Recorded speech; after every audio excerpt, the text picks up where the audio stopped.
উচিত ছিল। আমি ভাগবতকে একটা ফুলও দিতে পারিনি, একটা মালাও দিতে পারিনি, এখানে একটা আসমনের পাত্রও আমি পাইনি, কোনো পরিস্থিতি এখানে ভাগবতের জন্য ছিল না। এগুলো আগে থেকে একজন আলোচক যখন আসেন তখন তার সাথে পরামর্শ করা উচিত, সময় নির্ধারণ করা উচিত, এখানে যা যা প্রয়োজন সেগুলোতে ধ্যান দেওয়া উচিত।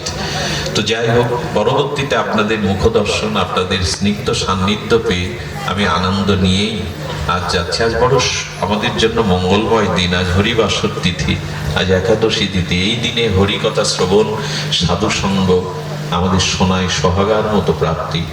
আমার সাথে ব্রতধারী ধনঞ্জয় কৃষ্ণ দাস এসেছিলেন, পরম ভক্তপ্রভা, রাধাকুণ্ডের হৃদয়ে ভাব নিয়ে যিনি ভজন করেন।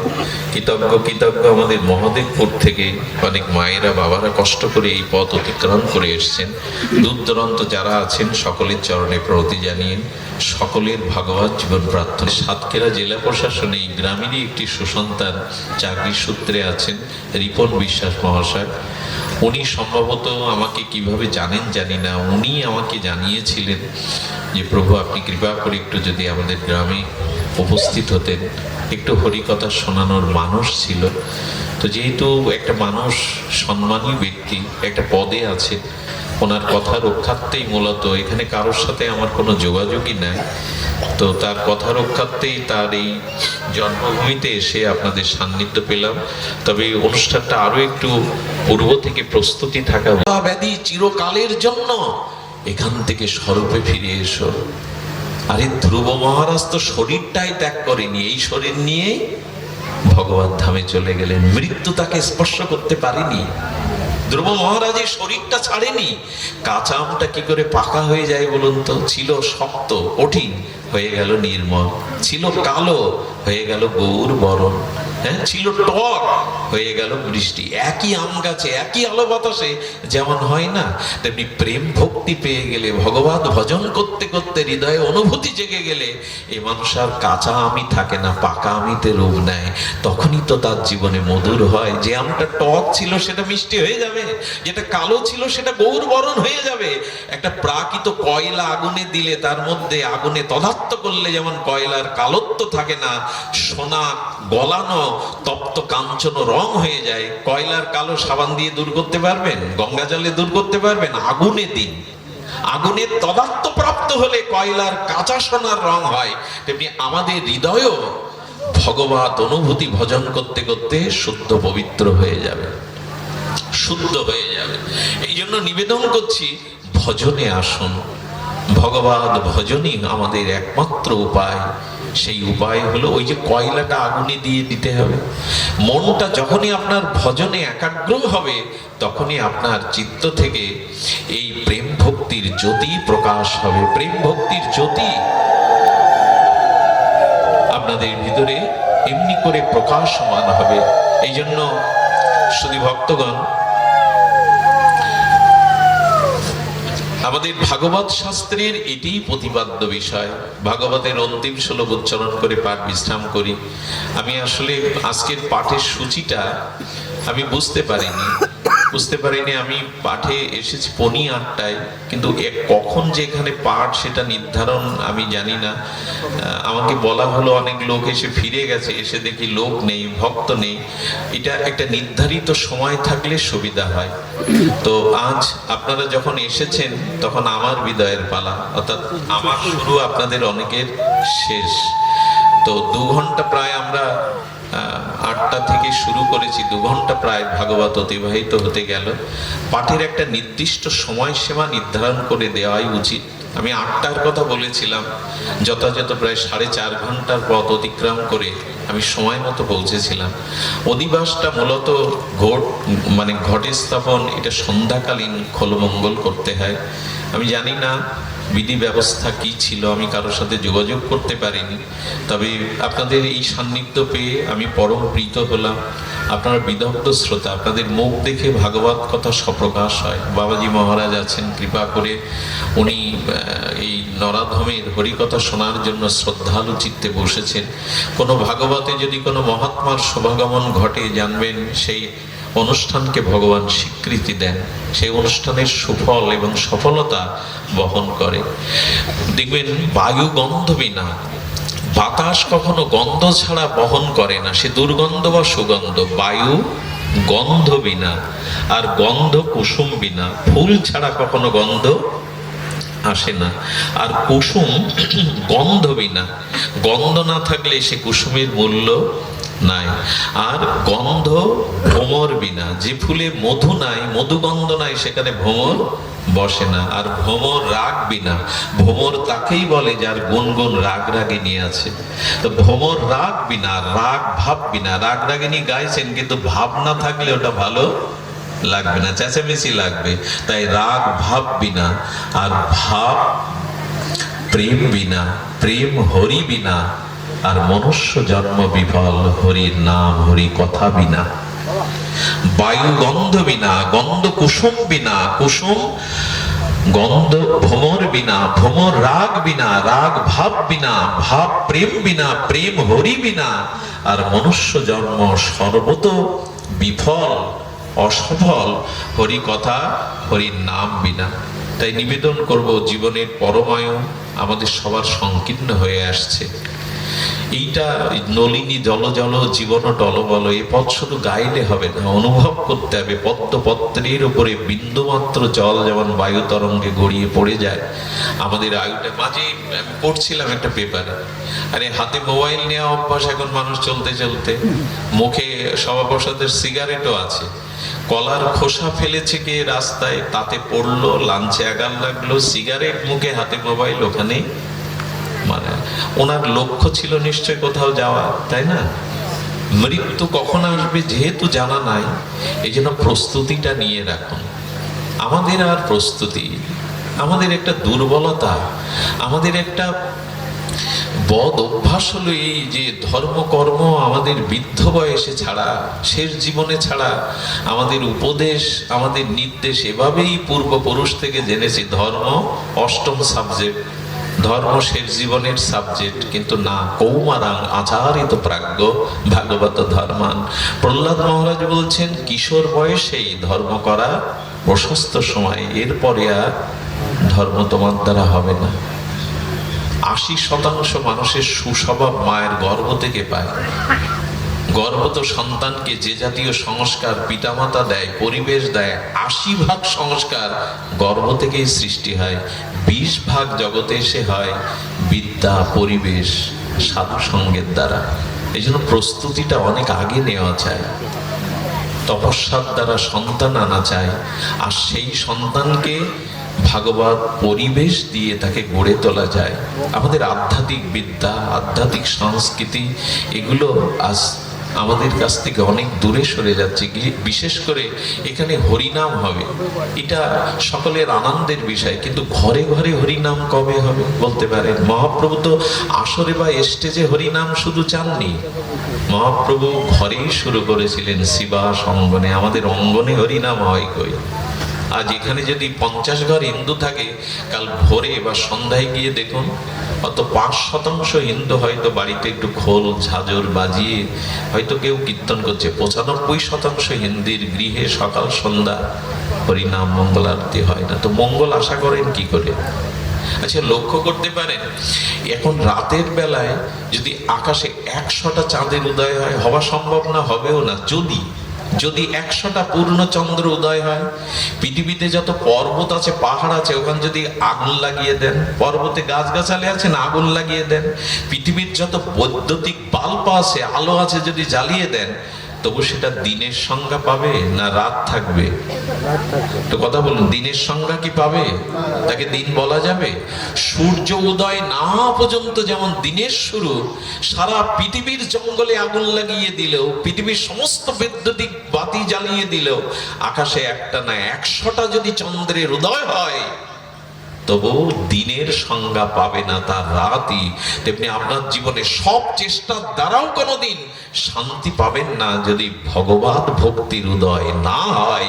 দুঃখ তখনও যাবে না কোনোদিনই যদি ভক্তির উদয়, ভজনের উদয় না হয়। এই জন্য উচিত হবে আমাদের জীবনে গৃহ থেকে শুরু করা। আজ হরিনাম হচ্ছে আসরে, গৃহে হরিনাম কবে হবে? অতএব গৃহে তুমি কৃষ্ণ ভজ গিয়া। মহাপ্রভুর উদ্দেশ্য কি? কোথায়? তোমরা গৃহী সংসারী যাও, গৃহের মধ্যেই হরিনাম বিতরণ করো, হরিনাম করো। আজ ঘরে হরিনাম হয় না, আসরে হয়। আর সে আসরেরও দুরবস্থা আমরা দেখেছি। 11টা বাজলো তো কমিটির লোকজন আর নেই, খেয়ে দিয়ে বাড়ি ঘুমিয়ে পড়ল। নামের দল আর কি করবে? বেতনভুক্ত, তাদের তো গাইতেই হবে, বসে বসে গায়। গ্রামের মানুষও ওই যে মেসোমাসি জামাই এসছে, ওদের নিয়ে ব্যস্ত বাড়িতে। হরিনামের আসলে পাপড় ভাজা খাওয়ার জায়গা এটা, বাদাম ভাজা খাওয়ার জায়গা। মুখে বুলি আওড়ায়, যেখানে হয় হরিনাম সংকীর্তন, যেখানে হয় ভক্তের আগমন, সেখানে হয় বৃন্দাবন বলে হাত তোলো আর হরি বল দাও, অত সোজা। যেখানে হয় হরিনাম সংকীর্তন, সেখানে হয় ভক্তের সমাগমন, সেখানে হয় বৃন্দাবন বলে হরি হরি বল আদায় করি আমরা। উলুধ্বনি দাও, এ করো তা করো। কিন্তু বৃন্দাবনে কি পাপড় ভাজা খেতে যেতে হয়? চুরি ফিটি আয়না কিনতে যেতে হয়? সারা বছর তো ওগুলো কেনাকাটা আছে, শপিং মল আছে, বাজার আছে। এখানে কেন এইগুলি? আমরা হরিনাম শুনতে এসে বরঞ্চ হরিনামের চরণে অপরাধ জড়িয়ে যায়। নামে আসতে হবে কিভাবে? এখানে যদি সাংসারিক গল্প করেন, ভাজা খেতে খেতে গল্প করেন, নামের চরণে আপনার অপরাধ হবে। আমি এক মহতের মুখে শুনেছিলাম, অনেক জন্ম ধরে কৃষ্ণ হারা তুমি, কৃষ্ণ ভগবান থেকে তুমি দূরে সরে এসছো মোহমায়ায়। যেমন মেলার মধ্যে ভিড়ের মধ্যে কোলের সন্তান হারিয়ে গেলে মা আর কোনো দিকে না তাকিয়ে পাগলনি প্রায় ঘোমটাটা আঁচলটা মাটিতে লোটাতে থাকে, আর খোকা কোথায়, খোকা কোথায়, এই ব্যাকুল চিত্তে খোঁজে। যেদিন হরিনামকেও আমরা খোকা হারানো মায়ের মতো ব্যাকুলতা নিয়ে কৃষ্ণ নামকে খুঁজবো, সেই দিন নাম শোনা সার্থক হবে। সেজে গুজে এখানে গল্প করতে আসা জায়গা না, চুরি ফিটে আয়না কেনার জায়গা এটা না, পাপড় ভাজার খাওয়ার এটা জায়গা না। এগুলো সারা জগতে সারা বছর পড়ে আছে। এইখানে অন্তত এই কাজ করে অপরাধে জড়িয়ে যাওয়া উচিত না। আমাদের দুর্দশা হয়েছে, ভগবানের ওখানে যারা সেবায়েত থাকে তাদের 2 গেলার জল বয়ে দেওয়ার লোক হয় না। কল থেকে ওই 8 গেলার জল, অথচ অনুসন্ধান অফিস আছে, সেটা ঠাকুরের আসনের থেকে উঁচু করা হয়। অনুসন্ধান অফিসে ভালো ভালো মাম ফ্রেশের জলের বোতল ফল রাখা আছে অতিথিদের জন্য, আর যার জন্য যোগ্য তার ওখানে কোনো ব্যবস্থা সুচারুরূপে দেখার লোক নেই। এই হলো বর্তমান যজ্ঞের দুরবস্থা। এই জন্য ভগবান প্রীতি হচ্ছে তো, আমার আচরণ দ্বারা ভগবানের প্রীতি হচ্ছে তো, ভগবান আনন্দ পাচ্ছে তো, এটাই লক্ষ্য করতে হবে যে আমার আচরণের দ্বারা ভগবান কতটুকু প্রীতি হলো। ভগবান যদি সন্তুষ্ট না হয় তাহলে সব গেল। বৃক্ষের গোড়ায় বলছেন যদি মূলে জল সিঞ্চন না করেন, যথা তরুমূলম নিষেচন, ভগবান বলছে তরুর মূলে জল দিলে শাখা পোশাকায় আলাদা দেওয়া লাগে না, তা প্রস্ফুটিত হয়। তেমন যে কাজই করবে ভগবানকে আনন্দ দেওয়ার জন্য করবে, তাহলে সেই কাজ তস্মিন তুষ্টে জগৎ তুষ্ট। ভগবান প্রীতি হলে, ভগবান সন্তুষ্ট হলে জগৎ সন্তুষ্ট হবে। আমাদের লক্ষ্য কি ভগবানকে সুখ দেওয়া? ভগবানের মাথার উপরে 500 পাওয়ারের মারকারি বাল ঝুলছে। আচ্ছা, আপনার মাথার উপরে এরকম বাল্ব দিলে আপনি 2 ঘন্টা পর মাথা ঘুরে পড়ে যাবেন। কোথায় কি ব্যবহার করতে হয় এটাও জানতে হয়। ভগবান দেখাবে ভালো তাই চরকা কাটা আলো দিয়ে দিয়েছেন, বুঝছো? ওটা 2 ঘন্টা আপনার মাথায় দিলে আপনি পড়ে না, আবেগ ভালো না। তিনি সন্তুষ্ট হচ্ছেন তো। যজ্ঞ মানে কি? হরির প্রীতি সাধন করা, ভগবান যাতে আনন্দ পায় ভগবান সেই গুরুত্ব দেওয়া। যজ্ঞ মানে হই হুল্লোড়, যজ্ঞ মানে 3-4 দিন আত্মীয় স্বজন আনন্দে একরকম চললে এরকম না। ভগবানের প্রীতির উদ্দেশ্যে যেটা, তাকেই বলে যজ্ঞ। আর ভগবান প্রীত হলে আমাদের আর আলাদা করে কল্যাণের ব্যবস্থা, ওই যে যথা তরুমূলম নিষেচন। আপনি 2-4 দিন খাননি, চোখে দেখতে পাচ্ছেন না, পায়ে তুলে চলতে পারছেন না, হাত নাড়াতে পারছেন, ইন্দ্রগুলো অবশ হয়ে গেছে। তো এখন যদি অন্যের থালা ব্যঞ্জন আনে, তাকে চোখে দেবেন চোখের বল পাওয়ার জন্য, কানে দেবেন ভালো করে শোনার জন্য, হাতে দেবেন যাতে হাতে বল আসে। কোথায় দিতে হবে? দিতে হবে পাকস্থলিতে। ওই জায়গায় দিলে ইন্দ্রগুলো আবার, চোখে দিলে তো চোখ কানা হয়ে যাবে, রসায় দিলে। এই জন্য ওকে মূল জায়গায় দাও, ওকে মুখ দিয়ে পাকস্থলিতে দাও, তাহলে ইন্দ্রগুলো সবল হবে। তেমন সন্তুষ্ট যদি করতে হয়, যজ্ঞেশ্বর ভগবানকে সন্তুষ্ট করো, জগৎ সন্তুষ্ট হয়ে যাবে। আমরা সেদিকে খেয়াল করি না। ওই মূর্তি বানিয়ে রেখেছে, তার সেবা তার শুশ্রূষা সেদিকে লক্ষ্য নেই। এই জন্য উচিত হবে যজ্ঞগুলো করতে হবে যথাযথ শাস্ত্র নিরিখে। যজ্ঞের দ্বারা ভগবানের ভক্তদের প্রীতি করতে হবে। দেখুন এই সাধু সমাজে মূল্যায়ন কাকে করবেন? যে যত ভগবানের বিশুদ্ধ ভক্ত তার মর্যাদা তত বেশি দিতে হবে। ভক্ত না এলে ভগবান সেখানে এক পাও দাঁড়াবে না, এক মুহূর্তেও দাঁড়াবে না। যেখানে ভক্তের আদর নেই, ভক্তের সমাদর নেই, ভক্তের প্রতি প্রীতি সম্মান নেই, ভগবানকে কোন ক্রমে আপনি সেখানে আনতে পারবেন না, উনি দাঁড়াবেনও না। মনে পড়ে দুর্যোধন তখন হস্তিনাপুরের রাজা, যুবরাজ, বলছেন বাসুদেব তোমার জন্য সিংহাসন রেখেছি, বসো একবার। কৃষ্ণ বলছেন কাটাই সিংহাসন থাকলে বসা যায়? তুমি দেখছো রাজ সিংহাসন, কিন্তু ওখানে তোমার অভিমানের কাটা, ওখানে আমি বসবো না। এরপরে বললেন তোমার জন্য 56 ব্যঞ্জন করেছে, একটু তো মুখে দাও। কথাগুলো ধ্যান দিন, যজ্ঞ কাকে বলে। তো তখন দুর্যোধন বলছেন তোমার জন্য 56 ব্যঞ্জন বাসুদেব প্রস্তুত করা আছে, তুমি তো কিছু মুখে দাও। তখন বলছে দেখো, কোনো কিছু আহার করতে গেলে, সেবা নিতে গেলে সেখানে দুটো কারণ লাগে। এক, যে আহার করবে তার যেমন ক্ষুধা প্রয়োজন, আর যে দিচ্ছে তার প্রীতি প্রয়োজন। তা তোমারও প্রীতি নাই আর আমারও ক্ষুধা এখানে নাই, এই জন্য খাদ্য খাওয়ার প্রশ্নই নাই। তখন বলছেন তো দেখুন, কৃষ্ণ তখন বলছেন আমি যে উদ্দেশ্যে এসেছি তাই শোনো, ওই সিংহাসনে বসা আর খাওয়ার বা ক্ষুধা আমার এখানে দেখুন কেন ভক্ত প্রয়োজন। শুধু আয়োজন করলেন বড় বড় অমুক তমুক এরকম না, কেন ভক্ত প্রয়োজন ভগবানের এই লীলায় শুনুন। সঙ্গে সঙ্গে বলছেন যে আমি পাণ্ডবদের পক্ষ থেকে একটা প্রস্তাব নিয়ে এসেছি। দুর্যোধন 5টা গ্রাম অন্তত, তাদের অধিকার রাজ্যের অর্ধেক, না দাও 5টা গ্রাম দাও, এ বিষয়ে আপনাদের জানা। দুর্যোধন এত অভিমানী, বলে বসলো 5 গ্রাম এটা তো অনেক বড়, সুচাগ্রে মাটিও আমি দেব না। তখনই বলেছিলেন কৃষ্ণ তবে শোনো, আমার প্রিয় পাণ্ডবদের যে শত্রু সেও আমার শত্রু। এই দেখুন, ভক্তের সাথে শত্রুতা করবেন তো ভগবানই তার। কত বড় কথা জগৎকে শোনালেন। পাণ্ডবরা আমার প্রাণ, পাণ্ডবরা আমার হৃদয়, আমার হৃদয়ের যে শত্রু, পাণ্ডবদের যে শত্রু সেও আমার কাছে শত্রু। 5টা গ্রাম দাও তাতে বললেন কৃষ্ণ এসেছো বাসুদেব, কথা বলতে হয় অন্য কথা বলো, এই প্রসঙ্গে কথা বললে আমি তোমাকে বন্দি করে রাখবো। চিন্তা করতে পারেন অভিমান অহংকার কোথায় যায়। রাজ ক্ষমতা দিয়ে গোবিন্দ সেদিন তার বিভূতি প্রকাশ করেছিলেন, বিশ্বরূপ দেখিয়েছিলেন, অনন্ত বিভূতিময় আকাশ, অনন্তময় তার তেজবীর্যতা। ধৃতরাষ্ট্র অন্ধ হলে বলেছিলেন দুর্যোধন এখনই চরণে পড়, নাহলে সব পুড়ে শেষ হয়ে যাবে, ধ্বংস হয়ে যাবে, কাকে বাঁধতে চেষ্টা করছিস। দুর্যোধন সেদিন ক্ষমা চেয়েছিল, নাহলে ওই দিনই একটা পরিণতি হয়ে যেত। ভগবান অপেক্ষা করলেন, ক্ষমা করলেন, তখন বললেন ভুল হয়েছে, আপনি আজ রাতটুকু থাকুন। কৃষ্ণ কি বলেছিল শুনুন, জানেন? ওইখানে বহু ভিড় জমেছিল, সবার পেছনে বিদুর দাঁড়িয়েছিল। কারণ দুর্যোধন কিছুদিন আগে বিদুরকে মন্ত্রীর থেকে চ্যুত করে সে জঙ্গলের মধ্যে কুড়ে ঘর নিয়ে বাস করছিল। বিদুর মনে মনে বলছেন এরাই তো পাবে, এরাই রাজা, গোবিন্দকে আর আমার মতো কাঙাল ভিখারি, ছেঁড়া কাপড়, রুগ্ন দশা, আমাদের দিকে দৃষ্টি যায়। সঙ্গে সঙ্গে দুর্যোধনকে বলছেন দুর্যোধন আজ আমার নিমন্ত্রণ এক জায়গায় আছে, আর আমি থাকবো এক জায়গায় চিন্তা করেছি। বলে ওই যে পেছনে দেখছো ছেঁড়া কাপড় হরিণ পরা, বিদুরের গৃহে আজ আমার নিমন্ত্রণ। গোবিন্দ কি সত্য বললেন? সত্যই বললেন। নিবেদন শুধু মুখে মুখে হয় না। বিদুর কেঁদেছিল তার স্ত্রীকে, বিদুরানীকে জানো আমি তো গরিব, আমি নিঃস্ব, কুড়ে ঘরে থাকি, গোবিন্দ আসছেন রাজপ্রাসাদে, নিশ্চয় আমার কুড়ে ঘরে কোথায় জায়গা দেবো তাকে, কি বা দেব?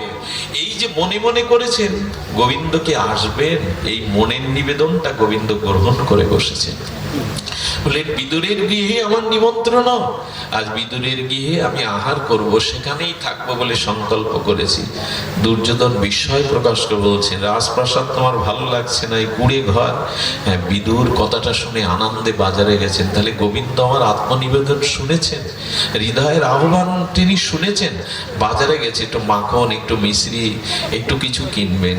গোবিন্দ দ্রুত দুর্যোধনের রাজসভা থেকে বিদুরানীর বাড়ি গিয়ে কুড়ে ঘরে নক করছে, দরজা খোলো বিদুরানী, দরজা খোলো। খুলেই দেখে সাক্ষাৎ ভগবান তার কুড়ে ঘরের দুয়ারে। বিশ্বাস করতে পারছেন না, আপনি এসেছেন রাজপ্রাসাদ থেকে, আপনি গৃহে এসেছেন। বলে বিশ্বাস হচ্ছে না তোমার? আচ্ছা দ্রুত তুমি আমাকে একটু বসতে দাও।